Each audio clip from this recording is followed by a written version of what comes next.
Okay, we're going to start these notes by taking a look at your foldable. Find the flap that's got the definition of parallelogram, your parallelogram flap. Let's get the definition here.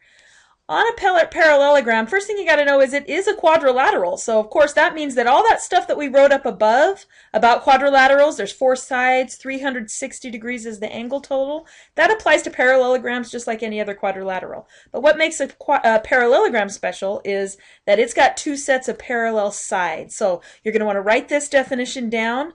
And then let's go ahead and mark on our picture here the 2 sets of parallel sides. Of course, we've got the top side, the bottom side. Those are running parallel to each other. Remember those arrows to mark parallel. And then these left and right sides, we'll double arrow those.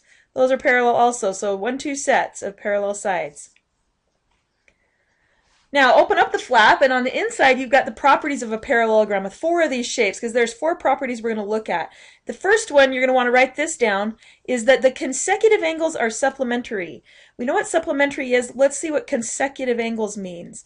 So that means this angle here, when I go consecutive, I'm working my way around the parallelogram. So that angle there, along with this angle here. These guys are supplementary. Well, why is that?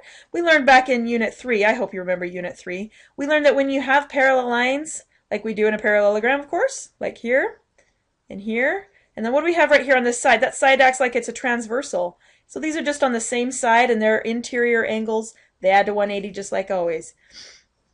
All right, so those guys are supplementary.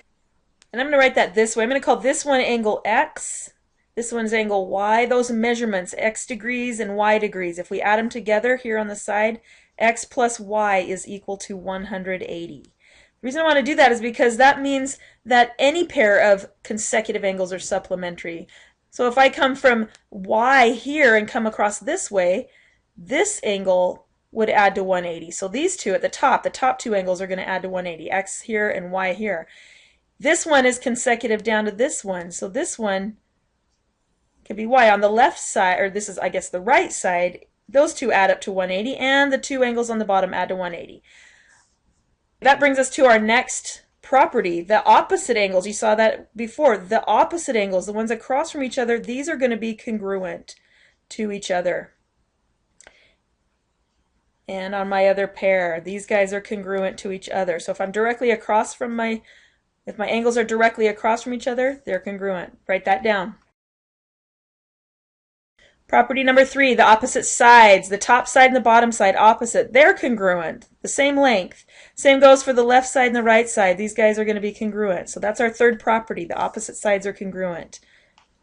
Pause the video and write that one down. Moving on, the diagonals. The diagonals bisect each other. Now we saw diagonals when we did our polygon experiment with the last lesson. The diagonals are the ones going through this polygon, connecting those opposite vertices there. And there's 2 diagonals. There's one coming across here. Got a long one and a short one. Those diagonals are bisecting each other. They're cutting each other in half. So into pieces, I've got 2 equal pieces out of my short one, 2 equal pieces out of my long one. And yep, that guy right there, he's the midpoint. Awesome. So those are the properties of a parallelogram. You're going to want to memorize those properties. They're going to come up all unit long. Let's check out our first example. In this example, we get to find a bunch of angle measures. I'm excited. Oh, and a side. Let's start with A. A is a side here, and I know that it's congruent to its opposite side right over here, so that's our first property. The 2 opposite sides are congruent. I'm going to say A is 20. How about B? B right here on this side. Well, this side, what's its opposite side right here? So we get to set up an equation for B. We're going to say that 2B, the side 2B, or not to B, 2B is equal to 28, making B 14 when we divide. So the value of B is 14. Easy peasy. Okay, next is X. We're going to find X. Well, let's see here. Here is an angle with X in it. And I'd like to go opposite. I know that this angle is also the same size. Opposite angles are the same, but I don't know what that angle is. So let's see, what could I do instead? Oh, how about this? Let's take this angle. Now I'm talking about this whole angle right here. How many degrees is in that big baby? I'm going to have to add those 2 together. So that's going to be 70 plus 42. That total angle is 112, I think. So This guy is consecutive with this green angle. The red angle and the green angle are consecutive. They have to add to 180. So let's take that 112 that we got for the red angle, and let's add x. Well, actually, it's 4x. I shouldn't say x. It's 4x. Those two angles together make 180 total. So let's subtract and solve for x. 4x is by themselves. If I subtract 112, that's going to be 68 degrees. And when I divide that by 4, get 17. So the value of x is 17. Awesome. Well, how big is this angle right here? That's going to be the 68 degrees that we found. So that's 68 degrees. And that means my green angle over here is 68 degrees. I got to find the value of y, and I want you to notice something. Since this is a parallelogram, let's show these parallel sides right here. And this angle y, if I come right up that as a transversal, you see that z I just made? Back to unit 3.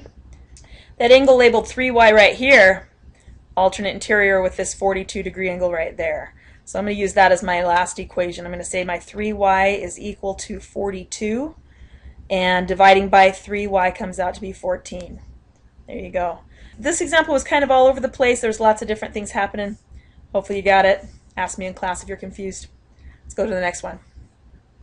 Okay, number 2. We're going to find the value of x in this parallelogram as well. Okay, so we're going to apply what we saw just a minute ago.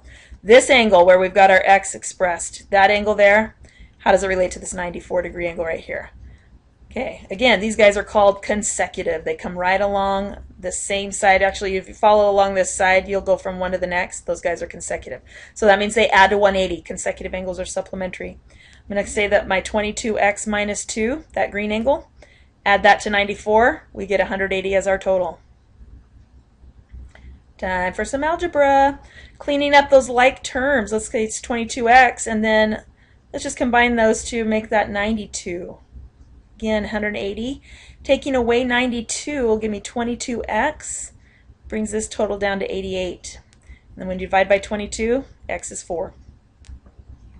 And find x. Just did. Call it done. Okay, number 3. Oh, this one's easy. Why did I give this one last? Okay, we've got LM in this parallelogram. KN labeled. Opposite sides are congruent. X plus 7. Set that equal to 17. Subtract 7. X is 7. Can't even do the easy ones, guys. Okay, let me try that again. Subtract 7, and x is 10. Thank you very much. How about this one? All right, we got some angles. 146, this nice big obtuse angle right here. Hey, what do we have over here? Right across from it. These are opposite each other. Right across from each other, opposite angles are congruent. So 72x plus 2, set that directly equal to 146. I love algebra, don't you? Take away the 2, we get 144. What do you get when you divide 72 into 144? I get 2. Hope you do too. I think we're just finding x there as well. Not too bad. And our last example. So we have RF. I'm going to show RF right here. RF, oh, I don't like that pen. Try this. RF is, in purple, 12x plus 1. It's always better to see these. And we'll mark in red RT, because RT goes all the way through. This is the whole length of the diagonal. And RT is 26x. Now, what did we learn about diagonals in parallelograms? We learned that they were bisected. So I have equal parts here and here. If I got that 26x as the whole thing, I want to make sure I get 12x plus 1 as this part and this part again. So they're both 12x plus 1. So I need to double my 12x plus 1 before I say it equals 26. Let's set it up. Okay, so the whole length is 26x, and that's set equal to these two pieces in terms of the 12x plus 1. I've got 2 of those 12x plus 1. Okay, so we're going to do a little distributive property here. Let's multiply the 2 times the 12x, that's 24x, and 2 times 1 will give me another term of 2.